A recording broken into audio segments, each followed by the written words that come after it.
Welcome to the Athletic Grounds in Armagh for tonight's Armagh TV coverage of the OFE Cup between Armagh and Derry. Both sides have already qualified for the final, which will be played at Crossmaglen on Sunday, but we're anticipating a very interesting game this evening, Tony, isn't that right? We are indeed, Brenton. It's another opportunity for both squads to have a run out. Both squads have a mix of experience and youth, if you like, and still nothing at stake, but still a great opportunity for the young players on both sides to stake claims for regular places. Okay, well, we'll run through the teams as Brian Mullen, the Armagh captain, just shakes hands with referee Paul Finnegan. And the Armagh side then, Tony, line out as follows with Paddy Rogers in goals. The full back line is Paul Hughes. Andy Mullen, who's the only change from the game last midweek. He came in for Gary McCurry that night, and he starts at number 3 tonight, and Michael Murray wearing 4. The half-back line, Kieran Rafferty impressed with 2 points last week. Charlie Vernon and one of the goal scorers, Rory Grugan, complete the half-back line. Midfielders Aaron Finton and Fallon O'Neill got a point apiece last week, and Aaron is the only member of the squad who has played in both games to date. A half-forward line, all he scored last week as well. Aidan Forker, Captain Brian Mullen and Oisin McGiver. His brother Ciaran there wearing 13, then Kyle Carr 14, and Neil McConville, who chipped in with 3 points last week, he wears 15. Paul Finnegan, the referee from Louth, and the Derry team line out as follows. It's Thomas Mullen in goals, Declan Brown wears 2, Mickey McShane 3, and Dermot McBride 4. Kevin Johnston, Charlie Kilt, and Captain Sean Leo McGoldrick are a very experienced half-back line. Niall Holly partners Emmett Bradley in the middle of the park. Carlos McWilliams, Niall McFeely and Benny Hearn are the half-forward line, while full forward we see Kieran McGoldrick, Emmett McGuckian and number 15 James Kearney. So final preparations being made for the game here, Tony.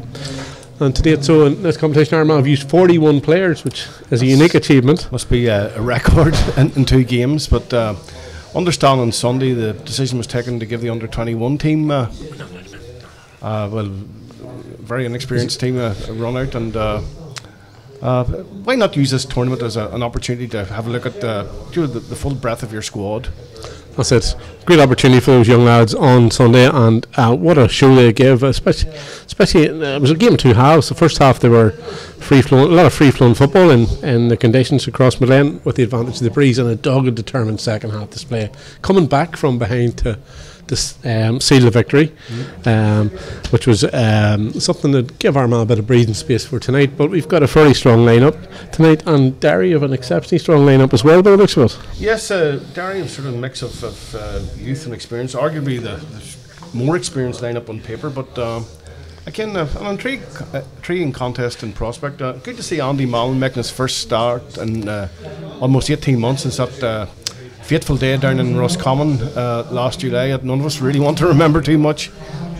Well, and we now pause for tonight's rendition of Oren Naveen.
It's a good healthy crowd here this evening, Tony, at the Athletic Grounds. Yeah. It seems to be more here than it was last Thursday. I was just looking around me. It's more like a sort of August night and mid-December night.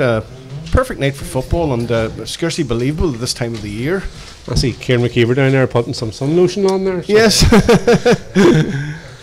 But Armagh wearing their white tops again tonight, and that's the third game in succession. Yeah. That's a bit of a record too. I can't recall that ever happening before, but I thought we might have been more in orange tonight, given the fact that if it was a mucky night now, you might see the colours clash. But hopefully you'll be able to determine the colours here on Armagh TV and as the game progresses. Got the double sponsorship in the jerseys once again as well. Yes, indeed. Yes, indeed. So we're just about to get the proceedings underway, and referee Paul Finnegan checks his watch and throws the ball in, and we're off and running, and immediately Armagh in possession, but a loose pass there, and Derry have it building from their own half back line, and on the far side of the pitch it looks like Niall Holly there. Yes, I was just thinking, Brenton, with Holly on the pitch tonight but no sign of mistletoe. It's early yet, you haven't seen the subs list. And the ball comes out here to Benny Heron. Heron challenged there, but gets the pass away successfully. And again has another early touch, does Heron, and now Derry possibly creating the first scoring opportunity of the game. Forced out momentarily. Armagh defence working hard, but just haven't got their hands on the ball in the opening seconds. It's drilled in towards the full forward line, and that's strong play there. Good work by the Armagh rear guard there, and the ball's cleared. Good marking there by the Armagh rear guard in total. Forced the misplaced pass, and I think one of the fullbacks was on top of that one. That's a great ball, looking for Kyle Carraher, and he's out in front.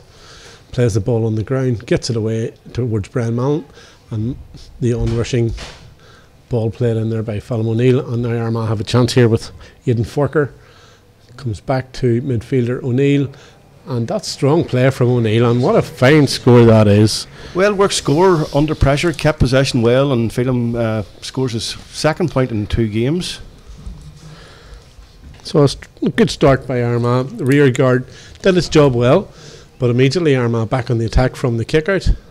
Brian Mallon turns his man well and gets away. He's got a scoring opportunity here, and that one fails to register, just goes wide. That'll be Armagh's first wide of this encounter. Good foraging for the ball, good winning possession, and Brian wasn't too far away there, Brenton. Armagh playing with the advantage of the breeze in the first half here at the athletic grounds. It seems to be blowing from left to right as you view it on Armagh TV this evening. So be keen to build an advantage in the opening period, and referee blows his whistler, and Derry get a free. Comes back inside towards Carlos McWilliams. It's played in towards the corner, and Derry now have an opportunity here, but Andy Mullen doing well, trying to close down the space there. But now it opens up nicely, and there's a real opportunity here for Derry. They're clean through a goal, and it's blasted over whenever it was an opportunity for chance to test the Armagh stopper there, but a point elected to be the outcome by the Derry forward. Yeah, maybe a sensible enough option, Brenton early in the game, just registering the scoreboard. And Kieran McGoldrick, the scorer there. So that certainly gets his account up and running. Aaron Findon battling hard there with Niall Holly, but Holly comes away with it. And Derry can now potentially launch another attack. Carlos McWilliams. Kick pass up the line. Ball comes back to their centre half back, Charlie Keelt. Keelt elects just to play a hand pass. Keeping possession, Derry. Armagh letting them come on to them just until they hit about the 45, and then Armagh making sure they get the challenges in. Aidan Forker there, putting the challenge in, and the Derry man does exceptionally well to retain possession there. And now Heron elects to take a shot, but it goes right into the full forward line, and Derry moving nicely inside now, and the shot comes in, and Derry take the lead for the first time in the game. And we've had just over 3 minutes to play, 2 points to 1 to the visitors here on the scoring on occasion, Emmett Bradley. Derry had to work hard for that one, a lot of passes before the but bided their time well, and Bradley took the opportunity well to put his side in the lead. Derry seemed to have started off very well here. Tony settled the task well. From reports, they were impressive in their in the first half on Sunday, and impressive in their game against Louth as well. Or game against Down as well, sorry. Yep. Down and Louth. Moving forward again, and James Kearney has it. Kearney wins the free there. Blows the whistle, and it'll be another opportunity for Derry to add to their 2-1 lead. Looks like Broadley again. It's Sean Leo McGoldrick. Oh, Sean Leo. The ball there. But he does leave it. And he gets a pass back quickly. Sean Leo McGoldrick in a bit of space. Comes inside and coolly slots the ball between the posts. And Derry moved to a 3-1 lead. And we've just had 5 minutes play here at the Athletic Grounds in Armagh. Nice score indeed, yes. And certainly I think the greater experience in the Derry ranks may be telling in these early stages, but still very early in the game. Early days, but Derry certainly have set in a better pattern than Armagh in the early moments, but plenty of time to go, and the kick out comes, and it's well gathered in there by Aidan Forker. Creates a bit of space, sees Brian Mullen now, who is making headway, loses possession there, just will have to get it up. Just a few bobbles on the surface there as he was bouncing that ball, gets it back to Forker. That's a good ball in towards Carher there. Carher doesn't win it cleanly though, and Derry can come away with it again. Holly over at the far side. A lot of pressure on the Armagh forwards whenever they're in possession. And Conway plays it backwards, and it comes back to Emmett Bradley. Bradley to Benny Heron again. Drills the ball down the line. And it falls nicely for a Derry fan, or Derry player. And again, the same result. The ball stroked over the bar coolly, and Derry now 4-1 ahead here in the early minutes. And it was Emmett McGuckian on this occasion with the score. 4 different scores for Derry, and it's looking a wee bit ominous for Armagh at this stage. They'll want to not let this gap increase too widely. Well, we've seen examples in the game so far in this competition that the game can certainly change very quickly over a couple of minutes. We look back to the game last Thursday night, for example, and Aaron Findon off there, a real fine catcher, lays it off to Charlie Vernon, driving forward. It's a very long fist pass, and Kyle Carr collects the ball. Can he get a shot away? A great turner by Carr. He has to come back in, and that's a great block by the Derry rearguard. But you just saw for a moment there the ability of Carr to create space for himself out of absolutely nothing, and the result being a 45 for Armagh. Yeah, very fast to the ball, took possession well. Unfortunately, just couldn't get a clean shot in, but an excellent long, accurate fist pass there from Charlie.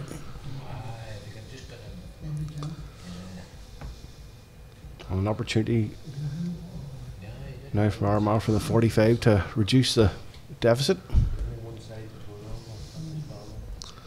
Looks like Brian Mulliner's taking the 45. Aided by the breeze, of course.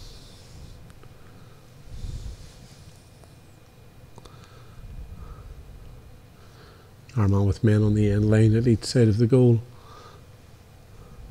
But Mullen plays it in and plays it all the way. Excellent. That's a fine score by Brian Mullen, and a good response by Armagh after 4 consecutive scores from the Derry men. That's the captain taking leadership there to reduce his deficit to 2. Derry immediately get the ball run again. Benny Hearn lays it back to Sean Leo McGoldrick. Captain looking for options, comes to the near side. Holly has it there. Now Holly. Plenty of height about Holly. He makes ground and then plays a good ball into the forward line. Forward runs onto it. Charlie Vernon in close attendance there, but it looks as though it's a line ball there. Yeah. The linesman signalling the ball went out of play, and that should be an Armagh ball. Yeah. Charlie did enough to force his man over the line there. Few runners looking for the ball, and it's Aidan Forker who makes the best run. Receives a pass and lays it back with a fist pass towards Vernon. Vernon thought about playing a pass, but then kept possession himself, but his foot pass in the end is inaccurate, and it's right back with Derry. And Derry certainly wasting no time whenever they get on the ball, Tony. No, very alert in defence, on attack. Seem to be first to the ball more often than not. But Armagh hanging in there, just 2 points in it. The winner on that occasion was the ball that went out over the sideline, and Armagh recommenced with the line ball at the far side of the pitch. That's good long fist pass again. We've seen that a couple of occasions in the early moments. And Armagh moving forward menacingly over the 45. looked to maybe have taken just a bit too much out of the ball, but that's a great score, and that's a fantastic piece of play by Kieran Rafferty, moving forward 30-40 metres with the ball in his possession before coolly, like a veteran, putting the ball between the posts and bringing it back to a 1-point game. Yeah, and scored 2 points against Down last Thursday as well, so playing half back and showing he has an eye for where the posts are. It's always a great advantage for a team to have half backs that are scoring for them, and Kieran certainly in the early stages of this season has showed a lot of promise. Well, both him and Rory Grugan, his counterpart on the left side, both made significant scoring contributions last week against Down, so let's hope that continues. So you can see how quickly the game can change here, and Armagh utilising the breeze, but here comes Rafferty again. He lays it off, and Brian Mullen plays a high challenging ball in. Where's it going to drop? It comes off an Armagh hand, but Derry man gathers it in. Carher not letting him out easy, but the Derry man coolly makes a good turn and leaves Carher in his wake on that occasion. Derry have the opportunity now to come outside their 45. It's led off by Holly, and in turn now James Kearney has it on the near side, but Derry happy to use fist passes to great effect at this time. And now Benny Heron has it again. He lays it off now to the near side. Emmett Bradley back to Heron. Bradley gets it back. If he hits the first challenge, Andy Mount leaves him in his wake as well and puts that one over the bar, and Derry move 5-3 ahead. And once again, there was a realistic goal scoring opportunity on there, but the Derry forward elected to just stick it over the bar. So we've had 12 minutes of play, and Emmett Bradley's second score leaves 2 points between the sides.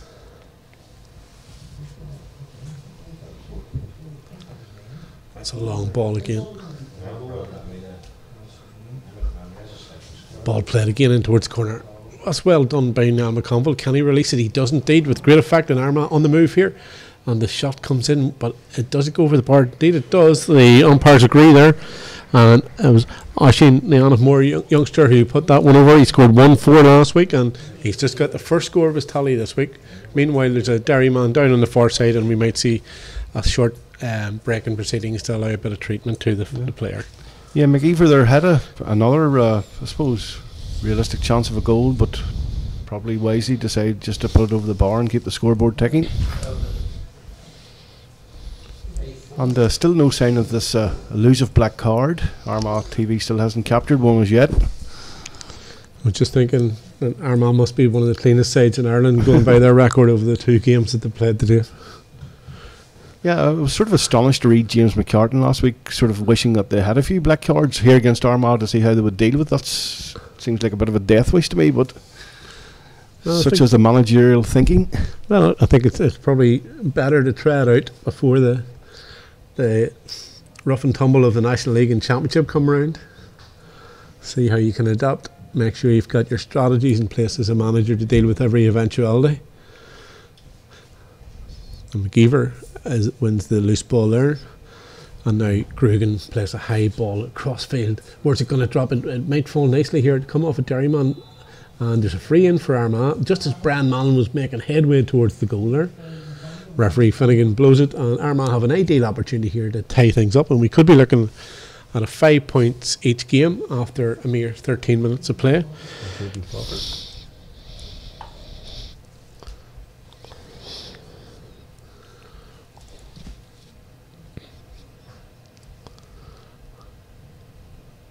Forker showed well last week and shows well by that kick as well, right over the black spot, and it's 5 points each. And that means the entire Armagh half forward line have now registered.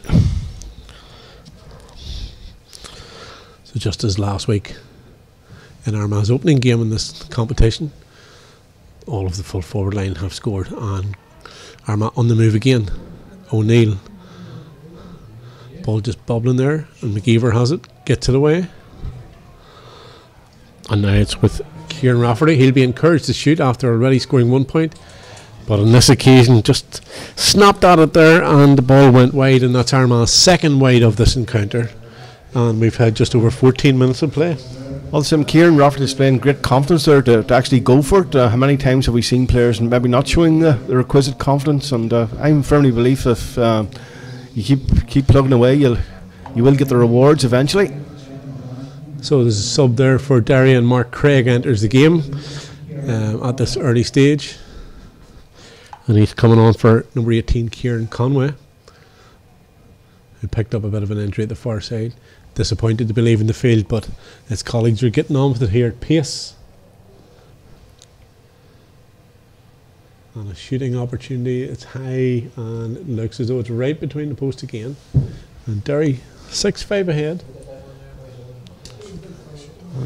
I'm just looking to see who that scorer was there. Looked like my Emmett Bradley again. Probably make a significant contribution from midfield. So 3 points for Bradley to date. Just wondering, Brent, is this Derry's first competitive game here since that disastrous Ulster Championship game in 1995? I can't recall them playing here since. Good question here. Don't think they've certainly played in Championship football since then, Tony. I'm not sure if there's been any league encounters. Against Armagh with them. Yeah. John Morrison helping us out there with the answer to that one. We'll have a few more quiz questions for John as the evening progresses. And the ball's back in play here. Arnfillan got a hand on it, but it bobbled towards a Derry man. Didn't look like a proper fist pass, but referee allowed him to go on. McGoldrick being bottled up, but does get it away. And Bradley score of 3 points, gets it back to McGoldrick. So Derry retaining possession. And there's a man in space in the middle of the park now. And Derry showing a bit of pace whenever they get on the ball, and Curtis McWilliams has it there. It's drilled in long, but too long, and that'll be watched all the way by Paddy Rogers. And Derry record their first wide of the game, and we're over 16 minutes in. That shows how efficient they've been. That's their first wide after 16 minutes. Still only a point in it. Paddy Rogers plays the ball low and hard to the far side. Gathered in nicely there by Arnfillan. He gets it away. Looked as though he was fouled, but the referee allows play to continue. Rory Grugan. Fantastic goal from Grugan last week, and that's a fantastic ball into Kyle Carher. Man in space here is Oisín McGeever, and what a cool score. And Oisín McGeever showing greatly. 2 points already in this game, adding to his 1-4. Armagh's top scorer in the Fee Cup so far this campaign. Yeah, also led to believe there's one or two more players being nominated in the Gaelic Life Club Team of the Year, so it'll be interesting to see if Oisín's involved in that. Certainly a fair chance that he'll be mentioned at the very least. But Derry coming right back up the other end, and they've got a chance to take the lead again. And the man in the right place at the right time there, as Derry to count at 7-6, and that's a first score for Benny Heron in this game. Some excellent forward moves by both teams, finding their men, accurate passing and converting, and that's in both teams at the moment, Brendan. Yes, and we've reached the end of the first quarter, and it's went so quickly with so many scores. But beginning the second quarter here is Aidan Forker in possession, making space for himself and takes a shot, and that one looks to have the accuracy as well. It's adjudged to be a wide there. The umpires at the far end, they've got a better view than we have here, and they've signalled a wide. Certainly it looked comfortably over from here, but as you said, they've a better view. Ball falls nicely for McGoldrick, Derry captain, and immediately they're on the attack again. It's into the corner there. James Kearney plays it on. Oh, and the man's got a bit of space now heading towards the goal. It's Kieran McGoldrick. He elects to fist it over, and Derry stretch the lead again to a 2-point advantage. That's 3 potential goal scoring opportunities Derry have had, but on each occasion the man in possession is elected to put it over the bar. It's interesting, Tony, that these two sides will meet again. How do you think each manager might approach the second game at Crossmaglen on Sunday? Well, I think obviously there'd be more at stake. There's a trophy at stake, a trophy for either side to get a trophy in the bag before the turkeys even pluck. So, but I'm enjoying the game here tonight. Good ball by Vernon. Kyle Carher moving in and goal. What will he elect to do? He elects, just as some of the Derry players have just a few moments ago, fist it over, and Armagh retrieve it back to a 1-point game, and we've had now 19 minutes of play. It's Armagh 7 and Derry 8. Yes, nip and tuck, good high scoring games, both end to end stuff, both sides willing to move forward and take their scores. Can't take our eyes off this game at the moment. It's Score City. The ball is held up in the wind from the kick out, and Aaron Findon is ideally placed to win it and does so strongly. Evades several challenges, leaves the Derry men in his wake, and Armagh on the move again. And now Niall McConville from the St Peter's Club, he steers that one in and he steers it between the posts, and that's a great piece of play by two lads from the St Peter's Club. Aaron Findon first laying it off to his colleague Niall McConville, who dispatched it between the posts. And it means also Brenton at 5 of the 6 Armagh forwards have now registered, with only Kieran McGeever, top of the right, still to do so. And he'll be keen to add his name to that growing list very, very quickly indeed. But meanwhile, Derry win the kick out from a break ball. Good strong challenge there by Forker. And another one comes in there, and it'll be a free to Derry. Challenge coming in there from Fallon O'Neill. But again, a Derry man down, requiring some attention. So, what's your views of the game so far, Tony? We've had now 20 minutes of play. Well, any patterns emerging? Very entertaining. Not really. Derry had a bit of a period of dominance early on when they led 4-1, but ever since Armagh came back, it's been nip and tuck. It's been end to end, fairly even, and a very enjoyable game. And of course, during the half-time interval, we'll have some analysis from the two Paddies there, Paddy Savage and Paddy McCardle, who bring plenty of insight with them. And we look forward to hearing what they've got to say over the break period, which is coming up in a matter of minutes. We've already had 21 minutes of play here, so I can hear them just beside me getting their statistics together. Meanwhile, Derry keen to regain the lead. The ball's played in space, but that's good work by Armagh retrieving the ball now, and it's O'Neill. O'Neill plays it on to Brian Mallon. Over halfway, that's an intelligent clip ball in towards Niall McConville on the 45. Turns immediately and looks for Carher. Carher almost wins it cleanly. There's a race for the possession.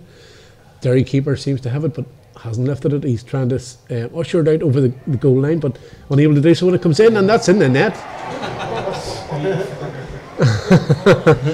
And some children below us are up on their feet seeing Armagh hit the net with that one, and it looks as though it was Aidan Forker that put that one away. Yeah, very perceptive by Forker. He saw the goalkeeper obviously way out of his goals, and calmly stroked it home, sort of messy like almost. But it'd probably not go down as goal of the season, but it was good work there, good hustle there by Ken Carher, and the opportunity came from Forker, and he dispatched it between the posts. But meanwhile, Armagh back on the attack. Forker does well again, gets it away. It clips off. Did it clip off a Derry player there? So race for possession. Good play by McGeever trying to win it. It's a battle there. Good work by the defence in the end, and Derry win the free. So Armagh 188 points ahead after 22 and a half minutes of play. But that's a poor pass deep in their own territory, but Derry do retrieve it and do well in the end of the day. Ball comes back to keeper, who Thomas Mallon certainly would have won many plaudits with Derry management for his actions in that goal just a few moments ago. But all credit to Cara there for his work and foraging and getting the ball out to Forker. Terrier-like, and it's a great run here by Paul Hughes for Armagh. It made so much space for Rory Grugan to work with there. And where's this one going to land? Oh, the Derry man didn't have to move to win it in the end of the day, and the free is awarded. Oh, the referee just stopping proceedings just for a moment.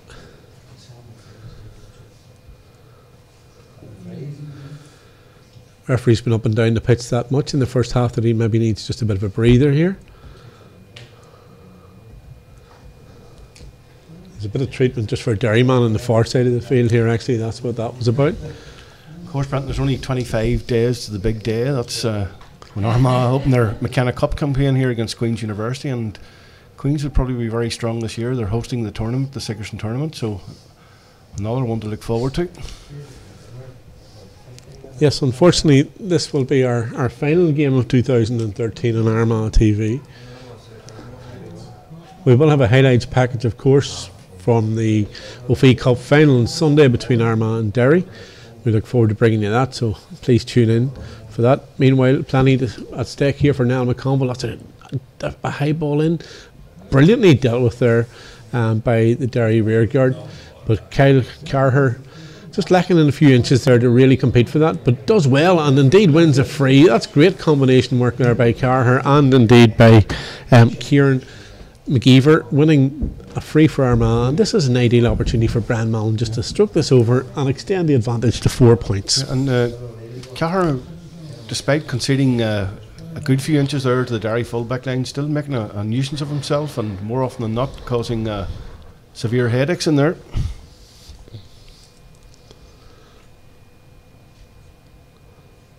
And takes a few steps forward and strokes that one nicely between the posts, and it's his second score of the game and his second score from a dead ball, and Armagh moved to 1-9 to Derry's 8 points. But and the half forward line responsible for 1-5 of that tally. Thomas Mullen's kick goes to the far side this time, batting down there. That's good work, and on the go against Brian Mullen, lays it inside, and Armagh roving forward now with menace, and it's that's balls in low, but good work by Carr. He's a great chance for what a great save by the keeper, and Thomas Mullen goes a long way to redeem himself for his earlier faux pas there, but it was great work again by Carr, creating the opportunity out of almost nothing there. Real thorn in the side of the Derry defence. Ball released there by Derry, didn't look all that legal, but they got away with it on this occasion. Okay, now Derry with Carlos McWilliams just short of halfway, and the impressive Nell Holly gets another piece of possession. He's done well in this game, this young Holly. Ball played up the line there. That's great work there, well done by the Armagh rearguard, winning back possession, and indeed it was the man who won the ball coming away with it down below us now. Paul Hughes does well, lays it off to Brian Mullen, who's on rushing. Mullen looking for opportunities, plays it across to Oisin McGeever, and Oisin plays that one in, but unfortunately in this occasion for Oisin, it's a rare wide, and it's a fourth one for Armagh in this opening half. Not too far away all the same. Indeed, but I'd like to be adding the scores on at this stage, Tony, just to sort of give Armagh a reasonable advantage, because if you look at the flag, it's quite strong out there, but behind the big screen here at the Athletic Grounds in Armagh. Good work again, Armagh winning the ball, having to work hard to win it. They're rummaging it, and now Forker plays it into the corner. The speed of McConville there to win that one, very effective. Lays it back again to goal scorer Forker, and Forker plays a shot in, but that one isn't going to trouble the scorekeeper, so it's an easy decision to be made by the umpires, just going to the left and wide. But encouraging to see Forker taking the shot even from that angle, Tony. Yes, indeed. That's what I'm very impressed with, the confidence of all the entire 6 Armagh forwards to have a goal. That's what you want to see, because nothing worse than sort of working in the scoring position and then just electing to pass and invariably losing possession by so doing. Kick out played along the ground there, but bit of communication there by the 2 Armagh players, and Phelim O'Neill came away with it. Now with Kieran Rafferty. Rafferty plays it up the line, and Carter's out in front again. Terrier like in his play again, and turns his man well. Now can he get a good pass away, Carter, or will he take a shot himself? Elects to shoot. It comes off a post. How unlucky was that? He's first to react for the ball again. It's still in play. Derry players were just stationary there from the rear guard, but Carter reacted well. Armagh still on the attack here. Can they get a score from this attacking move? But going back outside the 45 just for a moment. But that's a high ball in. It's going to be easily met there by Thomas Mullen. Carter reminds me a lot of James McCartan in his playing days, like lack of stature but still tigerish and always there, biting and snapping. Well, I hope there's not too much biting or snapping now, Tony, to be honest. Metaphorically speaking. All right, okay, fair enough. Okay, so Benny Heron, he's been impressive. A lot of work from Benny Heron in this first half. He's actually been very strong up this left-hand side, from full-back right up to the left-hand corner. And this is an opportunity now, going straight through. But they've overplayed it there, over carrying, and the opportunity goes as quick as it arrived for Derry, who have not scored actually, Tony, in over 10 minutes of football now. Well, that's a tribute to the Armagh defence, and Derry forward, they're not showing the same propensity as the Armagh forwards to have a go. Charlie Byrne likes to drive forward, and at the moment playing centre half back. That's a good ball in from McConville. McConville just doesn't win it cleanly, but it will go out over the line. The umpire's given that to be a Derry ball. Armagh man is first to react, looking for the line ball, but the linesman is certain that his decision is correct, and the referee concurs with that. Ball's played up the line, and Sean Leo McGoldrick had just got himself a bit of space there while Aidan Forker was questioning the decision, and he was the recipient of the pass. The captain has it again, and now Holly plays it to the far wing, well gathered in there, and it comes back inside.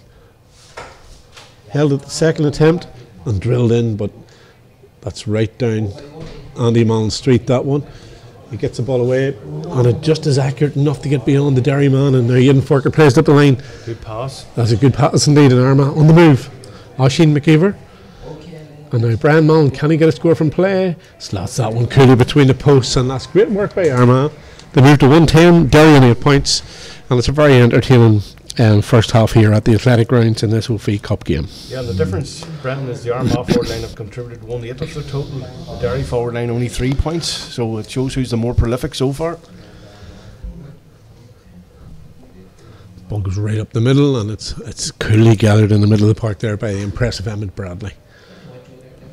Bradley takes it over halfway. Fallon O'Neill challenging there, but Bradley was working hard, and now a bit of space here, and Bradley's on the move. He's moving towards goal. He's about 30 metres out, and he's tripped there just by the Armagh defender Charlie Vernon. It didn't look as though it was an intentional trip by any means, but it creates an ideal opportunity for Derry to get their first score in 12 minutes. And you'd assume they would take this, Brenton, but even so, Armagh 4 points up was hard to envisage early on when they were 3 points behind. This time of the year, football can change particularly quick, and we're seeing that in this game yet again in the OFE Cup.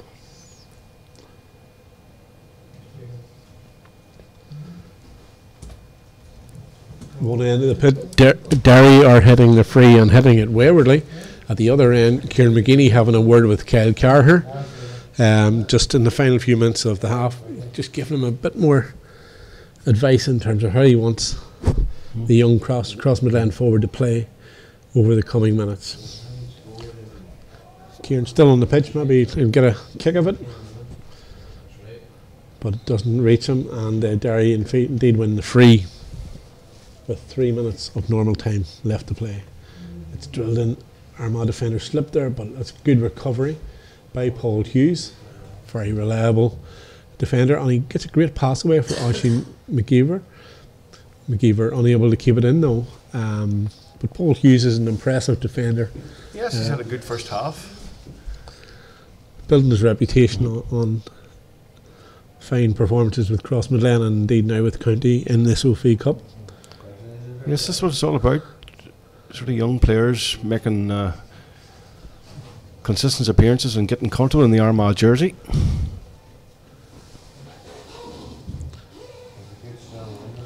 Ball played into the corner by Heron. The Armagh defender slips, which gives the Derry forward just enough time to clip it up. And that's a good ball played in, and now Derry with a great opportunity, but again whenever a goal looks as a possibility, they elect to put it over the bar, and that brings Derry 1 point closer in the final minutes of this half. Referee and linesman consult in terms of how many minutes are left to play, as the kick out comes out again from Paddy Rogers. Well gathered in the middle there by McGuckian, by Bradley actually, and now Sean Leo McGoldrick lays it off. Full forward elects to come right across the face of the goal. Curtis McWilliams. Derry still maintain possession now. It's Holly. Now Holly's had an impressive first half. Can he finish it off with a point? Not on that occasion. That ball goes harmlessly wide. Would be 1 minute of injury time at the end of this first half. Sean McCann, regular here at the Athletic Grounds, making that announcement.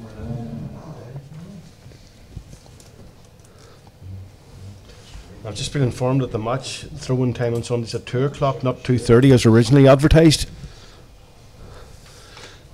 It looked as though the light was fading in Crossmaglen after the Armagh match on Sunday. Yes, so I heard. So taking no chances this week.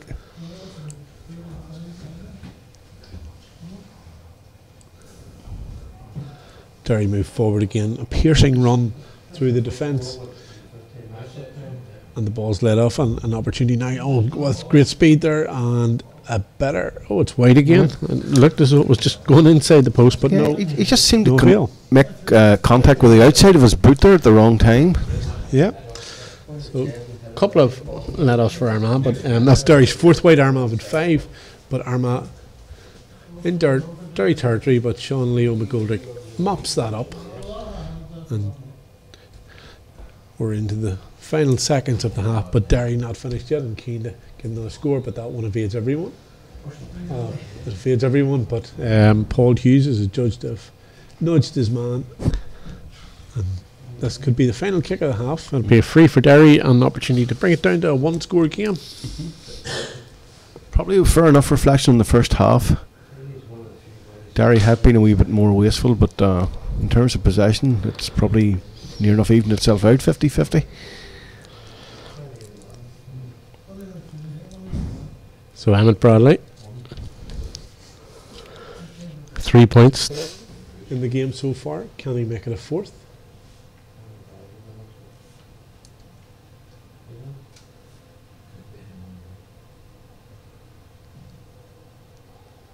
Comes off the post. First to react is the Derry man there, Benny Heron. It comes back to Bradley. Seemed to have been over elaborate there, but the shot comes in now. There's plenty of height. It's going to fall short. A couple of Armagh men go for the ball. Oh, what a great save. Derry still with a chance to finish it off, and indeed elect to put it over the bar. But that's a tremendous save by the Armagh stopper, Paddy Rogers, as play comes to an end in the first half. And Armagh go in 1-10 to 10 points clear. The difference between the sides being that Aidan Forker goal, rather easy finish in the end of the day after great work by Kyle Carher. He just rolled it across the empty goal and into the net, and it's 1-10 to 10 that Armagh lead at half time. A great reflex save there by Rogers at the end. Particularly, it's probably the first real save he's had to make too, so you have got to sort of compliment him on his concentration and reading skills there. So half time reaches us here at the Athletic Grounds, and we're going to have some analysis of the game, and great analysis by our very own Paddy Salvage and Paddy McCardle here on Armagh TV, and we'll be right back for the second period then. Thanks, Brandon. Thanks very much for your commentary on the first half. I know Brandon's built us up and said that we're going to be able to give analysis. I mean, I know Paddy McCardle had a keen eye on affairs. I was in the unfortunate position of having to provide updates to the masses online on Facebook and Twitter, and there were so many scores in that first half, Paddy, that I wasn't able to see an awful lot of the match. But an entertaining affair in the first 35 minutes there. Yeah, it was reasonably free-flowing football in that first 35 minutes there. The teams, I suppose, there wasn't a big pile of foul or cynical play in it, so the teams kind of went at it, and they were trying to pick off a lot of nice scores there, whereas maybe if it had been a championship match here, there could have been a few heavier tackles going in and probably trying to put them on off when he was trying to kick the ball over the bar. But yeah, it's been reasonably free flowing so far, Paddy. Yeah, it's a game that's struggling for a wee bit of intensity, really, isn't it? I mean, it looked at one stage like Derry were going to run away with it. They were in control the first 10 minutes or so, but Armagh came back very, very strongly, and I think it's probably worth crediting probably both teams for their efficiency in front of goal. There hasn't been that many wides over the course of the game. No, well, I have it here that Armagh have 7 wides and Derry only have 4. So they've they've been they've been good at using the man that's in support and probably not shooting from stupid angles. Always trying to work the ball into the space and get the shooter on the ball as such. But they've been very good, and even say on the fouls count as well. I've got Armagh down here for 7 fouls, and Derry only have committed 3. So as I say, it's probably not that intense of a game tonight. But great, probably the highlight of the half, well, certainly from an Armagh perspective, would have been the Aidan Faulkner goal, and worth noting the work of Kyle Carraher in the lead up to that. He was excellent in his harassing of the Derry goalkeeper, recycled the possession, and it really was a very, I don't know if the pictures on the television did it justice, but it was a really sublime finish from Aidan Faulkner from a prohibitive angle. It was a very, very good goal, Paddy. It was Kyle Chiara that he chased the keeper, he harassed him, he stood him up, he done everything right, he done everything that you'd asked of a full forward. He didn't jump in, he knew that the keeper was in trouble, he stood him up. Eventually the keeper made a mistake, he dispossessed him, and Faulkner there in the half forward line, Faulkner knew that he was off his line, and he just coolly slotted that ball along the ground into the back of the net. It was a very, very good goal. Yeah, and have you been able, Paddy, on the first half, have you been able to discern any game plan that Armagh have around them, maybe that we can look forward in the tougher challenges ahead in the McKenna Cup and the National League and Championship? There seems to me to be a tendency for certainly the attacking half-backs have been something of a facet of the play over the first half. Generally one if not two lads breaking forward. Some excellent support play too from the men in white. Yeah, very good, and it was the same here last week as well when they were playing down. The whole half back line scored, and I suppose it was notable that there was 3 half forwards playing in the half back line last week, and then you have Kieran Rafferty, you had Charlie in there again, and Rory Grugan the exact same line, and Kieran Rafferty has chipped in with a point there the night again. He got 2 the last night, on his debut. So it's probably a sign of things to come, that they're going to play that attacking kind of football, get the half-backs onto the ball and get them moving forward and put their half-back line on the back foot as much as possible. And I mean, it's a difficult one, I suppose, for both the teams and the managers, given that you have the strange situation where the two teams are going to meet again, the O'Fee Cup final in Crossmaglen on Sunday. Yeah, it's sort of it's cagey enough here tonight. You can see that the two of them's just sort of feeling each other out. They're not getting stuck into each other. They're not really having much of a go at it. They're weighing each other up. It's maybe like a bit of a sparring match there before the big punch up at the weekend as such. But that's all they can do. They can try and probably pinpoint positions and what sort of weaknesses Derry have here tonight, and try and hopefully exploit them on Sunday.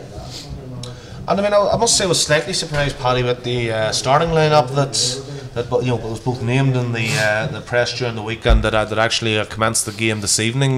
No changes at all from the team that played last Thursday night, and maybe expecting some variety in the team. I suppose we probably should note that it was the under-21s that took the field on Sunday.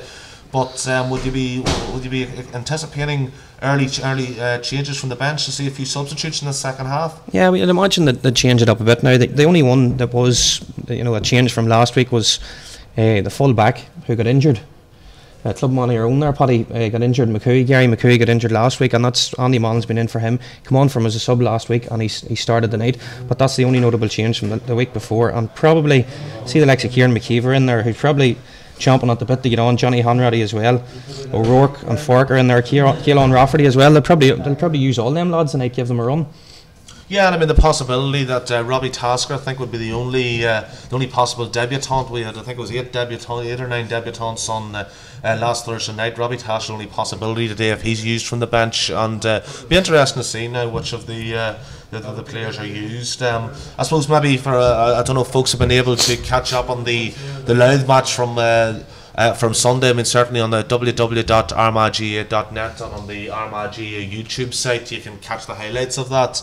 And it was an interesting enough fixture. It was actually under 21s who played in that game, and a little, very much a different game from today. It looked like Armagh were heading for a very handsome victory in the first half, 9 points to 2 up at one stage, but Louth cut them open with a fair degree of ease, and managed to get 2 goals. Could in fact have got 4, but the young Armagh troops did very, very well to hold on for a victory by 1 point, and it's that result that means that tonight's irrelevant in terms of the O'Fee Cup. That both teams have gotten through to the final. But so, what are your expectations for the second half, Paddy? Do you think that Armagh will be able to hold on, or have you seen enough from Derry in the first half to be slightly concerned?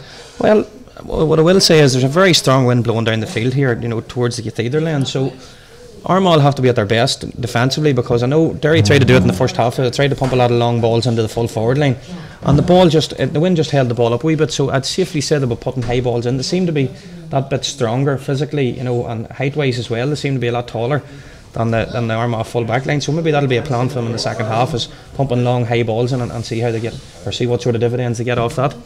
Yeah, I mean, a lot Armagh has not tackled Armagh particularly utilised. I suppose it's a small enough Armagh team. You mentioned the full back line, but even I suppose when we look at the forwards, it's not.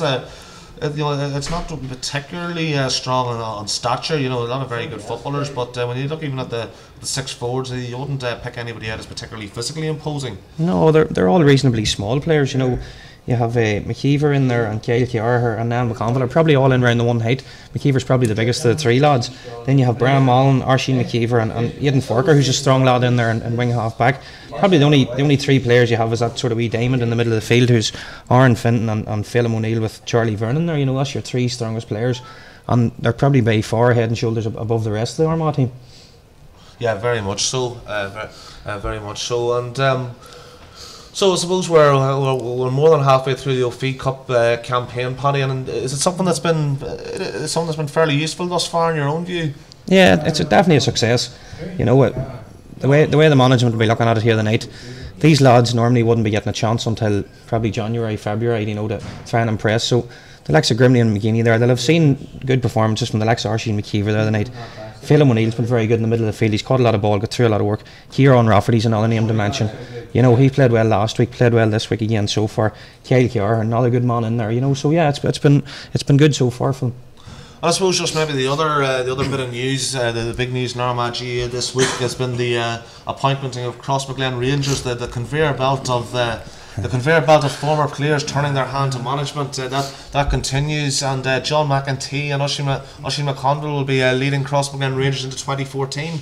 Yeah, that's a big appointment for them. I'm surprised to see Arsene get in there and so quick with it. Saying that he's probably doesn't want to be away from football for too long. He'd be glad to get straight back into it. And I know by talking to a few boys here tonight, Paddy, they reckon there's a vacancy with BBC now, so there'll probably be a few men with their ears pricked when they hear that Arsene's going off the panel now as well. So it's good for Arsene to get back in with Cross, and Cross would love to have him back in again in a management capacity. Yeah, well, I mean, just on that vacancy with BBC, myself and Paddy would just like to confirm that we're committed to Armagh TV for the foreseeable future, and that the contract talks are ongoing. But yeah, I mean, Oisin, I know that he was actually on the RTE radio there earlier speaking about the appointment. But John McEntee, I'm sure, will be a very, very crucial part of that management team, because of course he's the man with a little more experience in management, having taken Cullaville to an intermediate championship and indeed to the verge of the senior championship semi-finals last year. So it's certainly a very interesting appointment. And I suppose this time of year, the managerial merry-go-round, it's probably stopped in terms of intercounty football, but very much a topic for discussion in on the club scene. But I think, folks, that the teams it won't be too long till the teams are out for the second half here, Armagh and Derry. So we'll maybe just let you take a brief break, and we'll not be too long off the air before Brendan and Tony are back with the second half. Stan go file Harja.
Okay.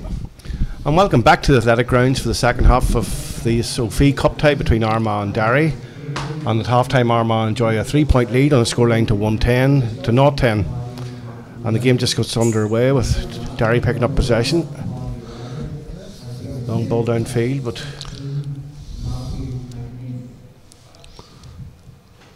that's into the full forward.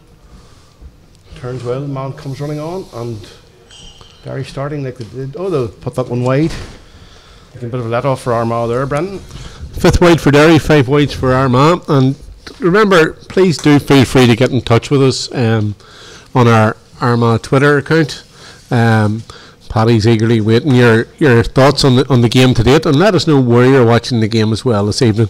And also, given the fact that it's the last Armagh TV game of the year, feel free to let us know what your highlights have been of Armagh TV this year, and what you'd like to see us doing next year as well. We're very open to ideas, and Armagh's on the move now. Niall McConville.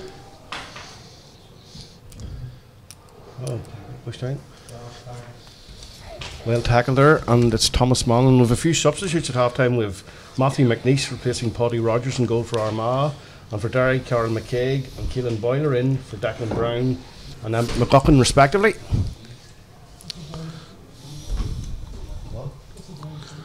So it's Armagh in possession. So it's a bit of a loose pass, and it's picked up by the Derry man.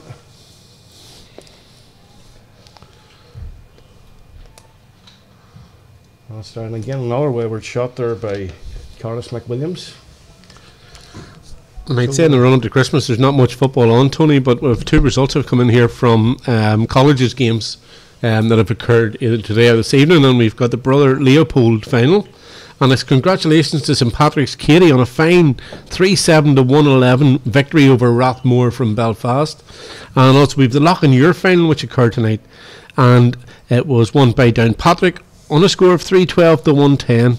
They beat St Paul's Bestbrook. So hard lines to St Paul's Bestbrook there, but congratulations to St Patrick's Katie just up the road here from Armagh. And that's Oisin McIver on up the line. Carr showing for the ball there, but not winning, and on that rare occasion. Not too often has he been beaten to the ball. Now, looks like Paul Hughes is going to win this one.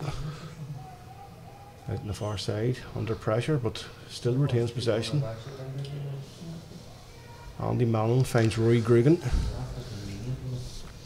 Grugan, short foot pass in to Findon. And it's Brian Mallon looking again for Carr, but that's the second time Kye's been beaten to possession. John Morrison actually came up with a great idea at half time, just to spice the second half up, and that was the introduction of white cards whenever people choose not to tackle a man. So we'll be interested to see if the referee has picked up on that, has decided to bring any out with him for the second period. Yeah, we haven't had even a sniff of any sort of coloured cards to date. It's been a very clean game, thankfully. Now Armagh in possession again. This looks like Charlie Vernon into Brian Mallon. Mallon coming into his own half, and that's what they call a hospital ball, won by the Derry defence. This looks like Carlos McWilliams again. No, it's James Kearney on that occasion. Armagh's going to need to be very patient in this half, playing against that strong breeze. They're going to need to hold possession, and we saw some fine examples of that on Sunday by the side that lined out against Louth. And the likes of Charlie Vernon in that win possession and keeping possession will be critical as the game progresses. But referee now, Paul Finnegan, just having a word with the Derry lad, and he's taking a name there anyway. It's not going to be a black. We're not going to witness no, I don't history think so. That doesn't qualify that one. Just keen to know who he is, I think, Tony, that's all. So Andy Mallon. This looks like Aidan Falker. Aidan Falker doing well again. They're coming in to Rory Grugan, out in front and winning possession. And, on to Phelim O'Neill, but that's a strong challenge and might require some attention. Might Phelim O'Neill after that. And after that, practically score meant in the first half, Brenton were being made to wait in the second half for the first score. made the weight, and we're also being made the weight maybe for the introduction of a 42nd Armagh player into the OFE Cup this year, and that honour seems as though it'll go to Robbie Tasker, who's down below us warming up. And two subs, number 21 as well. So number 21 is Kevin O'Rourke, currently playing for Mayo Bridge. So So 2 substitutions, double substitution for Armagh, and looks like Kyle Carr coming off. Carr staying on. Looks like Nell McConville and also their Kieran McGeever. Yeah. The 2 corner forwards replaced. Certainly 2 lads with plenty of potential, and they'll be keen to stamp their mark in this game. Tasker is, of course, the star of the 2009 All-Ireland minor winning team. Star from the first half has possession. Yep, Carr. Does it off.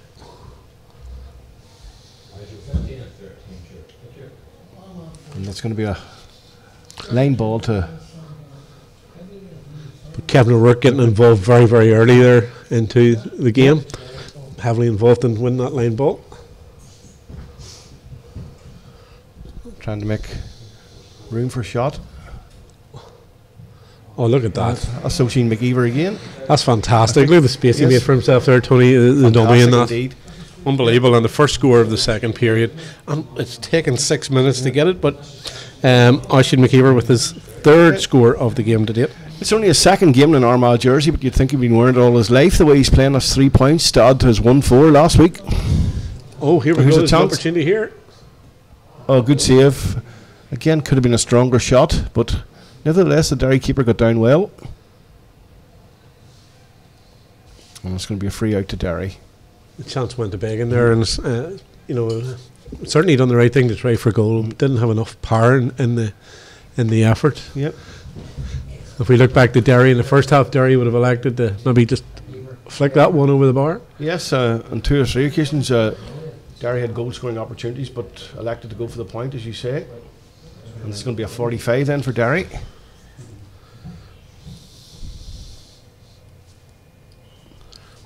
Just 4 points behind, and it's a deficit they'll not want to see expanding. Looks like Benny Hearn going to take this kick. Benny, who had 1 successful score in the first half, but was involved in a lot of good link-up play as well for the Derry men. And with the wind at his back, he's got a strong advantage here.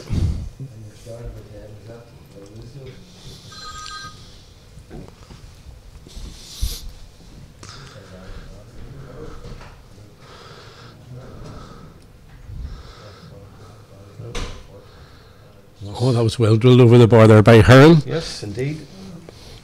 Using full advantage of the wind at his back and comfortably over the crossbar. And that brings the deficit back to the 3 points that existed at half time. Armagh 1-11, Derry not 11. So Matthew McNeice.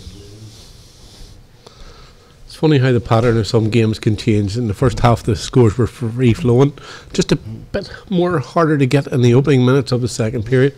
Although that could all change very quickly with Derry on the attack again. Well played by Andy Mullen there, crucial hand in, but Derry win possession. And that's put the cat among the pigeons. That's the equalising score.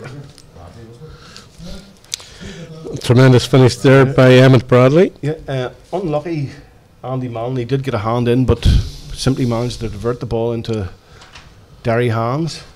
And Bradley taking full advantage to level the score. So it's game on now, Brendan. Game on, and Armagh just preparing another player to come in. This time it's Kieran Toner. He's going to come in perhaps for Fallon O'Neill, who took a bit of a knock there just a few moments ago. Aaron Finlan with a strong catch there.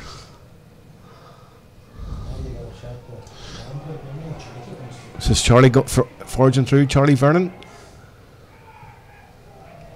And that's a nice score from Vernon. Not noted for his scoring prowess before, but had the confidence there to finish off a strong run with a nice point to restore Armagh's advantage. Sort of forging forward that you like to see from a centre half back. Exactly, and particularly scoring. It's, I suppose, the one criticism of Charlie's game you could have had in the past. He didn't score enough. Aaron Findan being called ashore here. Aaron, of course, has played in each of the OFE Cup games to date, so earning a bit of a breather from manager Paul Grimley. But Armagh back a point clear after Charlie Vernon's excellent run and score. Short kick out by the Derry goalkeeper.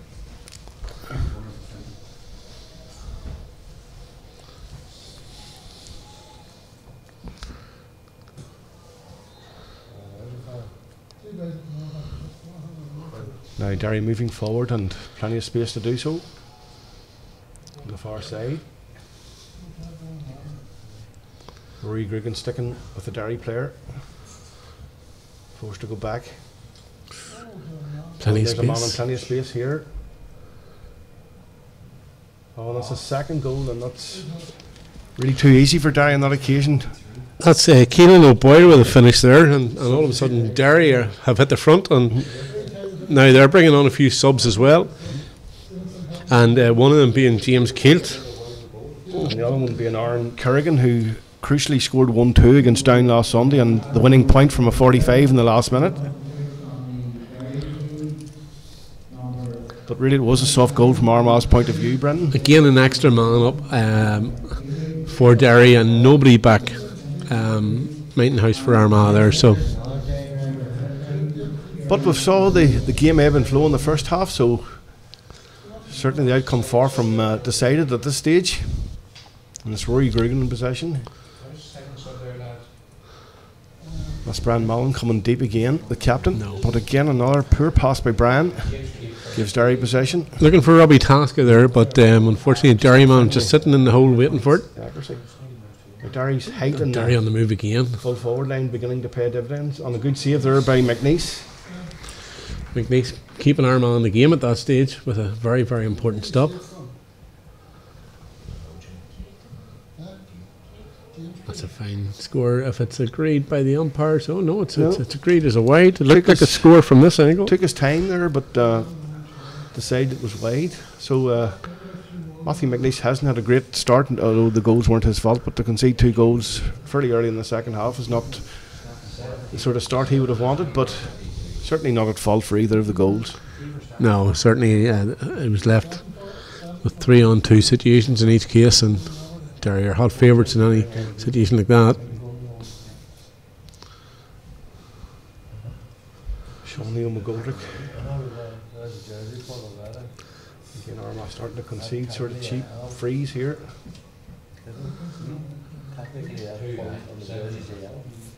It was really this stage of the first half, Brenton, that Derry went into a 3-point lead. Yes, Armagh bringing on 2 further. And Kieran McKeever about to appear. Kieran McKeever and Keelan Rafferty entering for Armagh, so Armagh bringing some of the big guns in. It's a more familiar looking Armagh team now. But Derry have just established a 3-point lead. Andy Mullen and Kieran Rafferty being called short. And meanwhile, and Stephen Forker for Kyle Carher there as well. Meanwhile, Derry just preparing Peter Cassidy coming in, so it's a raft of substitutions. Yeah, both sides emptying the bench, as I say, and again with nothing at stake. Again, both sides meet in the final on Sunday at Crossmaglen 2 o'clock. It is an opportunity to do that. So 3 points behind now. What sort of a response can Armagh give? It's Grugan in possession,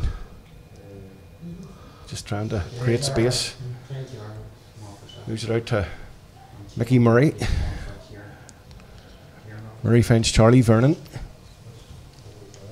Vernon tackled. And that's Kieran Toner.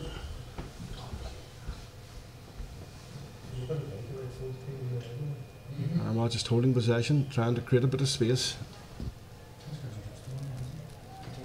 This is Brian Mallon to Grugan.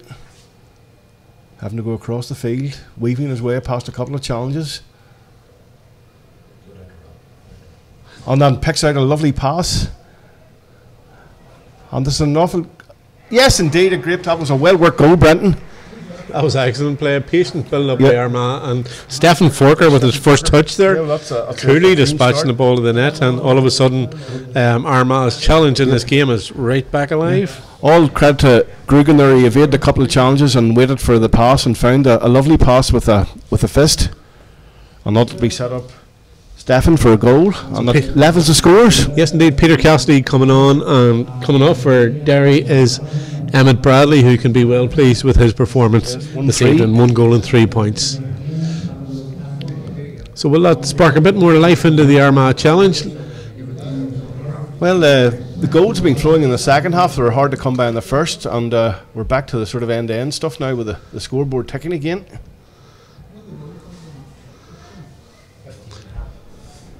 Now, Armagh in possession. Here's Robbie Tasker getting his first touch. Yep. And having to come Great very ball. deep for it. Tasker again. Getting a lot expected of Tasker in the Armagh jersey.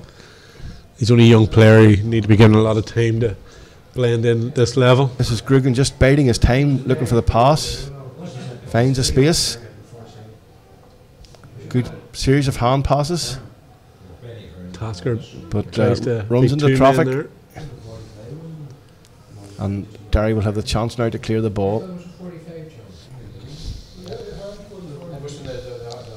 A lot of congestion out that left side, but Well done, that was Charlie well Vernon out in intercepted by front Charlie there. Vernon, yeah. That's good to see. Charlie coming back after a long period of out through injury last year, so I'm these looking- games certainly bring him on. Yeah, I'm looking very fit and alert and vigilant at all times. So 2-12 apiece, everything to play for.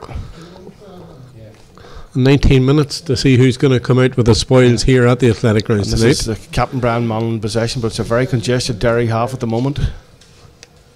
That's a good ball. Ball. Looking for Stephen Forker. Forker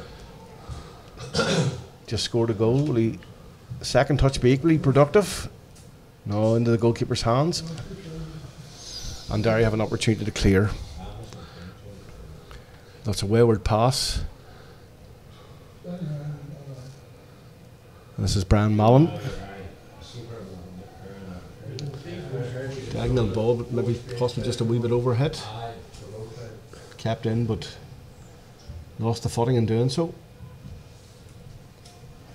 Kieran Toner Kieran making Toner. himself available.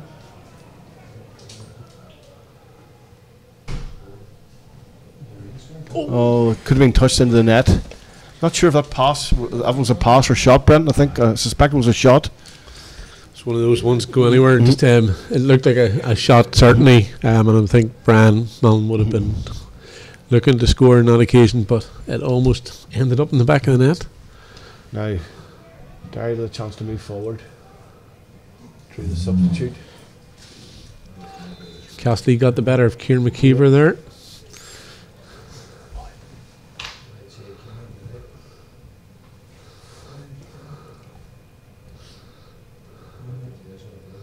It'll be an ideal opportunity for Derry to get back the lead. Should they lost briefly. The height of the Derry forwards, Kieran McKeever looks a bit dwarfish out there at the moment, but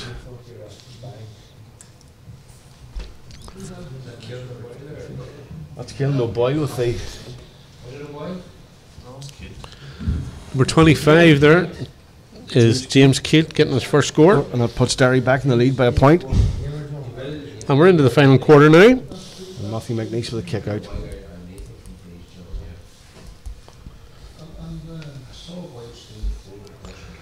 And with Kevin McBride watching in London with Chazza B, Jack the Ripper Lee and G Train Gillen on the Armagh, so it sounds like a funky household. Sounds like one hell of a motley crew there. Now Armagh on the attack, looking for the equalising score.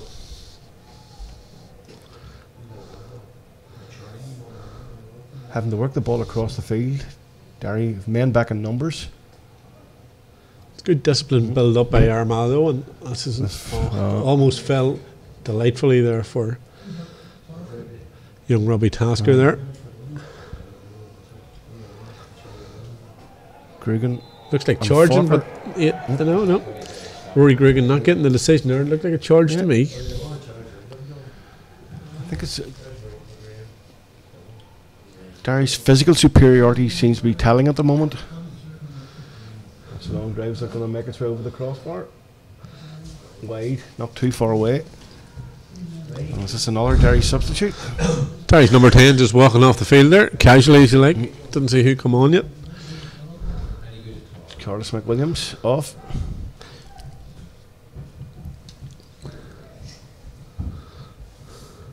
And McNeice with the kick out once again.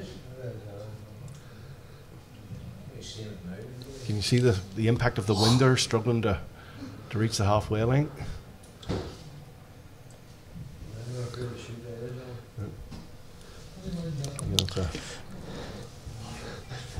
Nell Holly wearing my boots there for the second half, yes, Tony. not finding the target at all, but again, nice to see a willingness to have a go in both forward lines. McMee's certainly the busier of the two goalkeepers this half.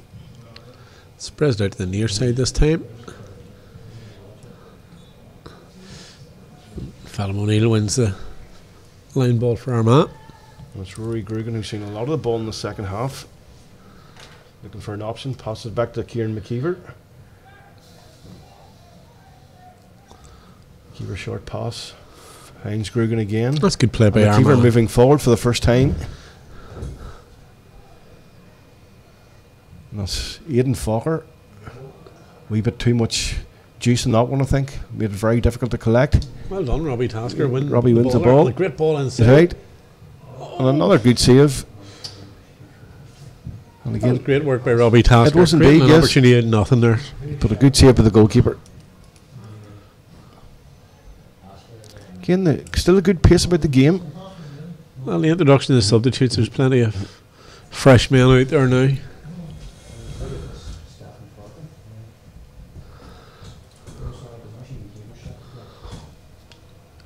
Now, Only 14 minutes odd to go on the clock, or 21 minutes in. anybody's game, only a point in. That's well intercepted by Aidan Fokker, but fails to Just didn't get retain control of the possession. ball. No. And Derry now with a chance to move forward. And as Kieran McKeever collects, but it's been foul 21. From Peter Casting. Stephen Forker having his name taken here. Turns away. Again, no cards issued. It looks like James Keith's going to have a pop at this one from the hands.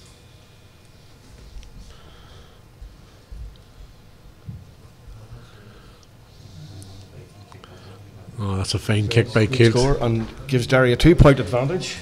That's James' second point of the game since he came on as a substitute.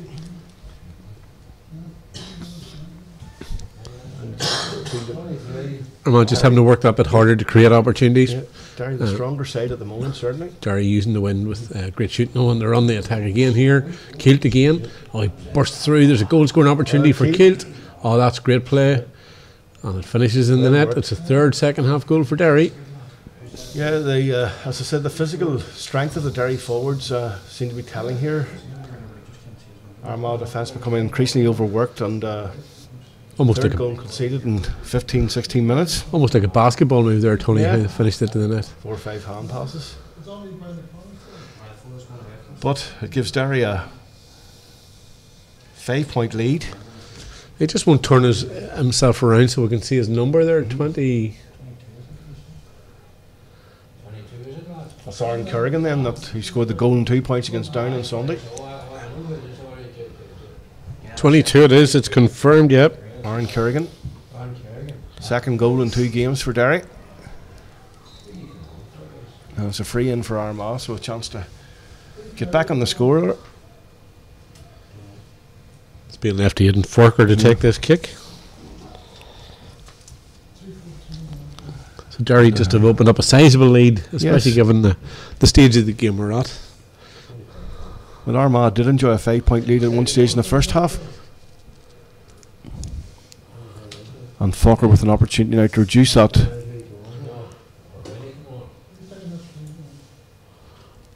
Just taking his time. It's a score Armagh need. And puts it over the bar. So 4-point game, 3-14 to Derry, 2-13 for Armagh. And we've about 10 minutes to go. Just over 10.5 minutes left to play. Armagh look as though they're going to need another major score to get. Yes, you would think so at this back into stage. encounter.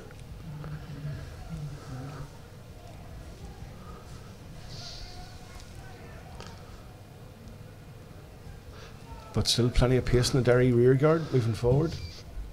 Well, that's good play there. And the Armagh defence struggling to cope. There's a free man in there again if they get the right pass. Oh, Armagh don't retrieve it. Still a chance there. Oh no!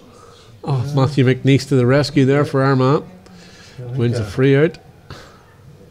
As I said, like a very sort of sloppy play in the defence, where no one really taking charge and getting control of the ball. But Derry just cutting through the defence with ease there, Derry. That's Aidan Falker, but fails to get possession. Very much so, John. There they are. Good work by Charlie Vernon there, retrieving the ball. Intelligent play by Kieran McKeever.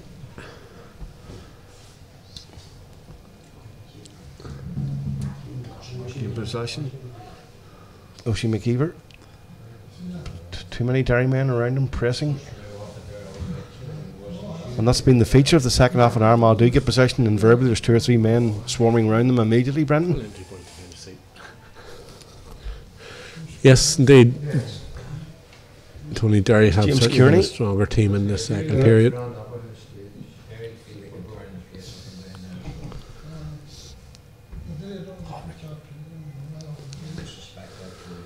Michael Murray working hard there, restricting. And having to work hard. In fact, you said the Armagh regard overworked in this half. That one goes harmlessly wide, but the clock keeps ticking on, and we've got 8.5 minutes of normal time to go. As you say, Brenton, I think it's going to need a major score to bring Armagh back into this one. That's well held there by Keelan Rafferty. Yeah. But it's going to be runs like Rafferty's renowned for that's going to get Armagh up the field. Unfortunately, just the surface beat him on this occasion. Derry seem to be in control at the moment, Brenton. Yeah, greater experience is coming to the fore in the second period. They've been controlling the play and cutting through the Armagh defence with relative ease to create goal-scoring opportunities, which they have put away on this occasion after electing to take the point. In the first period, you can see they're playing with the ball around the 45 just at the moment before Keith elects to throw that one in. Wasn't too far away either. Yes, you wonder just what sort of team Armagh will select for Sunday. Just falling a wee bit short here at the moment. Well, so far I've used 43 players in the competition, and you know, whether they win or lose on Sunday, it'll not be a major factor in the remainder of the season. It's another opportunity to get useful time under the new rules in preparation for bigger competitions as the season unfolds. And this is Rory Grugan in possession now for Armagh, trying to launch an attack. Don't forget you'll be able to see highlights of the final on Sunday on Armagh TV. Grugan shows his ability again to beat a man and pick out a nice pass inside. Goes for their turn but doesn't get it. And is that a score? Robbie Tasker almost too keen to impress there. Yeah. Again, good work. Grugan's probably probably Kevin O'Rourke with a shot there, sorry. Most prominent Armagh player in the second half. Again, not for the first time, Derry man in space. Gathers the ball at the second attempt. Oh, the ball just finding the Derry men in the right place in the second half. And if their shooting was a wee bit more accurate at this stage, the game would certainly be beyond Armagh. Aidan Forker making plenty of space to try to get a pass here, but Matthew McNeese just unable to get the ball to him quick enough. Not too many Armagh players showing for the ball at this stage. Heads seem to be down a bit. McNeese with a kick out. Good play by Fiona O'Neill's, who's had a good game right through. Has certainly always been there. The accurate pass required here. Yes, it gets away to Brian Mullen. Brian Mullen. Murray assisting in attack. Murray takes possession again. This Robbie tries to pick a pass in, but unfortunately the Armagh win possession again. Having to work hard to create the opportunity, and again straight into the goalkeeper's hands. Wasteful into the keeper's hands again, but I suppose so McGeever at that time, I suppose we can excuse him that one. Legs are a bit weary at this stage of the game. And Derry again with a man in space. Oh, that's a great ball. Defence split and pass. And another goal for Derry. Oh yes. It's the fourth goal for Derry. 2 too easy, Brenton, really, isn't it, at this stage? It is. Derry, it looks the same player again, Kerrigan, who put that one in. That's his second goal of the game since coming on as a sub. Yeah, Derry certainly showing their strength in the second period against this experimental Armagh outfit, but Charlie Vernon again had a good second half. well, we're learning a lot about the Armagh players. Phelan O'Neill running forward under pressure. Again, unable to find the pass and was dispossessed. Again, the play just breaking down a crucial period just whenever you get to the final third of the pitch for Armagh. And Derry cock a hoop at this stage. And the ball comes off the post. Falls again to the Derry man. Feel sorry for Matthew McNeice, 4 goals conceded, but absolutely no chance with any of them. Not at all, not at all.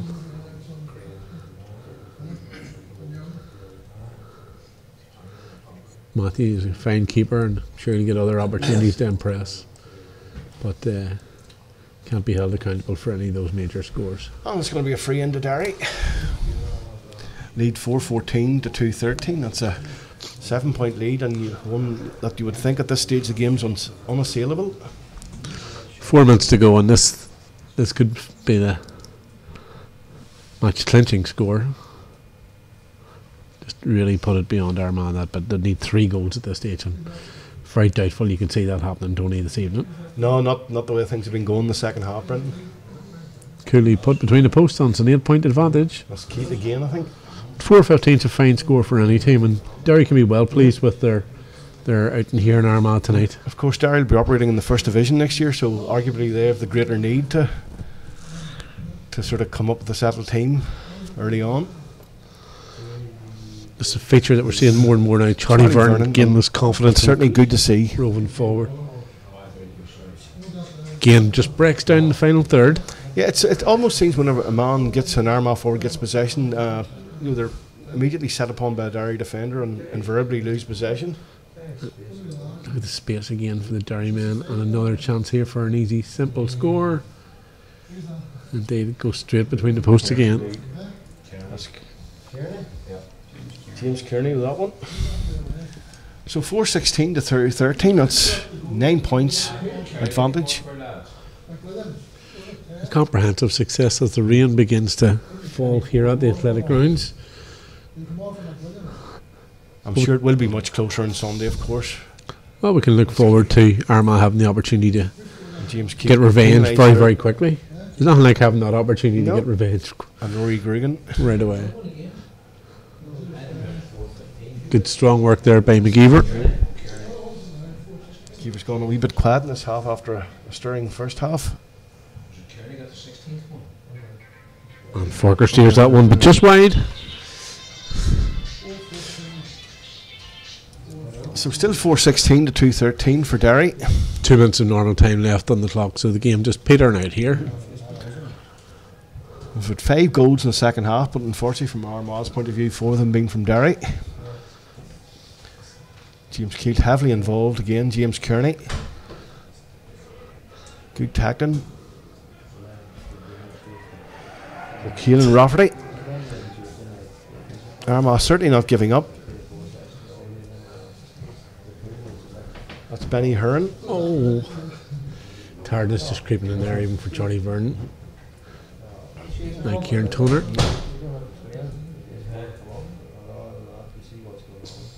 And Rory Gregan, who's had a very busy second half in terms of being on the ball, but again, pass picked up by the Derry defence. Well, it's really just running down the clock now, Brenton.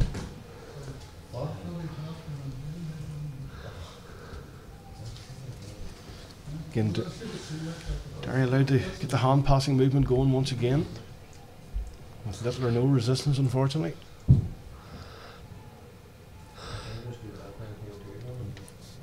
Oh, that was well placed, and again, just a wee bit overhit. Or it could have been a 5th goal conceded. Now with Aidan Falker. Paddy Savage is keen to thank all the Twitter pundits tonight who have seized on the misprint that Derry did not score 3 goals and 154 points. We're glad to say it.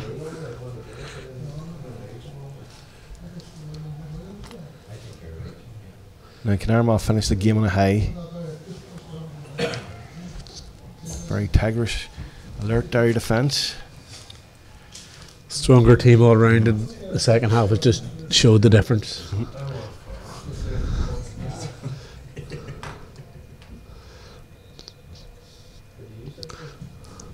Kieran Toner just slowing things up there, but again, no cards in sight. That's 3 games Armagh played and no cards. Whistle, and it's Derry win on the final scoreline of 4-16 to 2-13. So you really couldn't have seen that, Brenton, at half time. Well, it was a big breeze that Derry were playing with, but they certainly showed their ability to cut through the Armagh defence with some strong play and 4 major scores, which certainly a great achievement for any team at any stage of the season, and Derry will go home a lot more satisfied tonight and be keen to come back to the county on Sunday for the final, of course, which you can see highlights of on Armagh TV. Every incentive for Armagh now to gain some revenge on Sunday for such a heavy defeat. Every incentive indeed, and I'm sure we'll see a determined Armagh on Sunday. Hopefully they'll learn a lot from this experience. It's never easy conceding 4 goals, but certainly plenty for Paul Grimley and everyone else to consider before Sunday comes along. And we've got the 2 Paddies, our all-star select, are going to have a couple of words here of analysis just to tie things up for tonight. But thank you for watching Armagh TV in 2013, and we certainly look forward to having you back in 2014. But to close the show tonight, here's Paddy Savage and Paddy McCardle.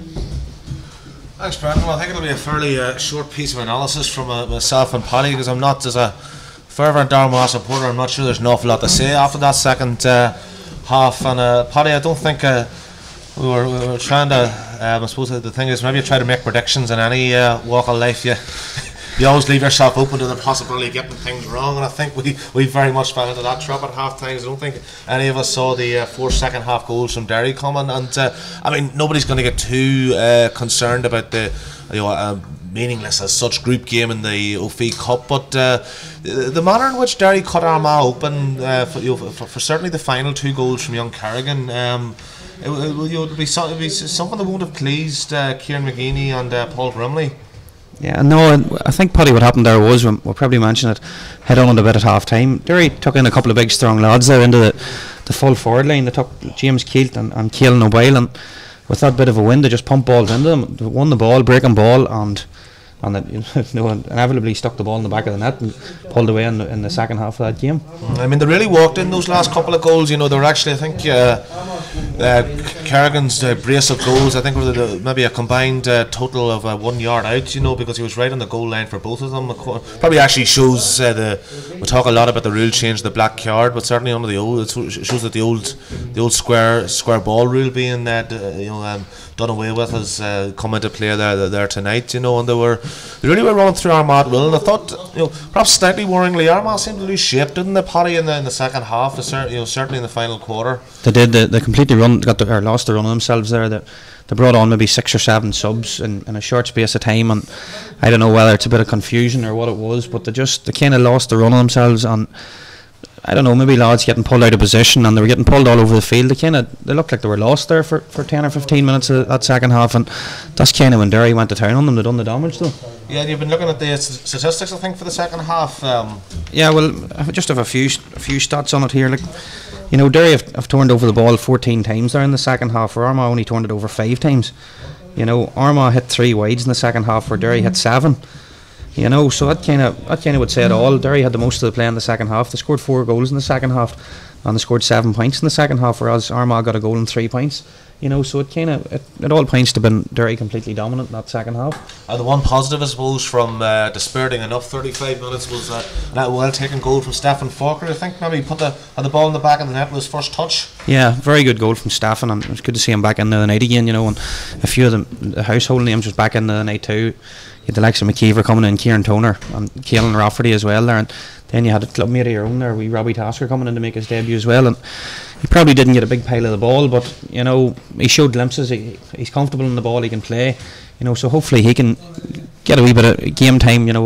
At Safety Sale will be coming on, and if he doesn't start, he'll be coming on in the final now at the weekend, but